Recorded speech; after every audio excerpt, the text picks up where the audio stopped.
અત્યારે ડ્રોના નામનું દુષાસન ચાલી રહ્યું છે. આ દુષાસનને ડામવા માટે જાગૃત નાગરિકો હોય, પત્રકારો હોય કે પોલીસ હોય, બનાસકાંઠા પોલીસે જબરજસ્ત કામગીરી કરી. જાગૃત નાગરિકની ફરિયાદ હોય, પત્રકારોની ફરિયાદ હોય અને આમ લોકોની રાડ હતી. લોકો લૂંટાઈ રહ્યા હતા ત્યારે બનાસકાંઠાના સારા એવા પત્રકારોએ સારી કામગીરી કરી. મીડિયાએ પોલીસનું ધ્યાન દોરવાનું કામ કર્યું, પોલીસે પોલીસનું કામ કર્યું.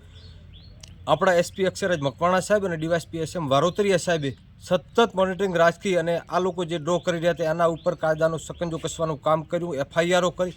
છતાંય આ અશોક માળી અને એમની ટીમ પત્રકારોને ડરાવવાના, ધમકાવવાના અને કાયદાના વિરુદ્ધમાં જઈને ઉપરથી આ લોકો ઇમોશનલ રીતે બ્લેકમેલિંગ કરી અને પત્રકારોને દબાવવાના, પોલીસ ઉપર ખોટા કેસ કરવાના વાતો કરતા હોય. અને જ્યારે આ કેસના ફરિયાદી ભરતભાઈ દવેને એમની ઓફિસે જઈને ધમકાવવાનું કામ કર્યું, હું તમને જોઈ લઈશ, તમારા ઉપર આવી રીતે ખોટા કેસો કરીશ, આવી રીતે દબાવવાની કોઈ કામગીરી કરતો હોય ત્યારે આ ભારત દેશ અને આ ગુજરાતની અંદર આવું ક્યારેય નથી ચલાવી લેવાનું. પોલીસની સાથે અમે છીએ અને પોલીસ લોકરક્ષકનું કામ કરે છે. જ્યારે લોકો લૂંટાતા હોય ત્યારે પોલીસનું કામ કરે, કાયદો કાયદાનું કામ કરે. આવા લુખ્ખા અને અસામાજિક તત્વો જ્યારે આવી કોઈ ધમકીઓ આપે છે ત્યારે અમે કહીએ છીએ કે કાયદો કાયદાનું કામ કરશે ને હજી પણ તમારે ઘણું બધું ભોગવવું પડશે. જેમના રૂપિયા પડાયા છે એ પણ તમારે પરત કરવા પડશે. આવી રીતે લોકોને દબાવવાનું, ધમકાવવાનું બંધ કરી દેવાનું. આવા અસામાજિક અને ગુંડા તત્વો ઉપર કાયદો કાયદાનું કામ કરશે ને એનું પરિણામ તમારે ભોગવવું પડશે. આ વાતને હું કડક શબ્દોમાં વખોડું છું. જાગૃત નાગરિક તરીકે જ્યારે લોકોને જરૂર પડશે ત્યારે અમે રસ્તા ઉપર આવશું, જરૂર પડશે તો કોર્ટના દરવાજા ખટખટાવશું, જરૂર પડશે ત્યારે પોલીસની સાથે પણ રહીશું. બાકી આવા લોકોની સામે કાલે લડતા હતા, આજે લડશું ને આવનારા સમયની અંદર લડીશું.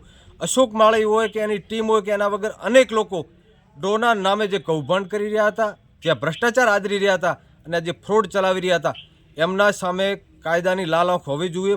પોલીસનું કામ કરશે. એની સાથે જાગૃત નાગરિક તરીકે ફરિયાદી થવાનું થશે, સાક્ષી થવાનું થશે કે એવિડન્સ પુરાવા મેળવવાના થશે. તો એની સંપૂર્ણ અમારી તૈયારી છે. પોલીસને બદનામ કરવી છે, પત્રકારોને બદનામ કરવા છે. રૂપિયા આપવાની વાત હોય અને કોઈ લાલચમાં પોલીસે ના આવે કે પત્રકારો લાલચમાં ના આવે એટલે શું તમે અમને ડરાવશો, ધમકાવશો? કાયદો કાયદાનું કામ કરશે અને અમે સૌ સાથે મળી અને આવા લોકોની સામે લડવાની અમારી પૂરી તૈયારી છે. આવા લોકોથી પોલીસે નથી ડરતી, અમે નથી ડરતા અને કાયદાની દ્રષ્ટિએ લડી લેવાની અમારી સંપૂર્ણ તૈયારી છે. લોકોને જાગૃત કરવાના છે, એની અંદર પણ અમારી ક્યારેય કમી નહીં હોય. રામસિંહભાઈ રાજપૂત, જાગૃત નાગરિક, વાવ.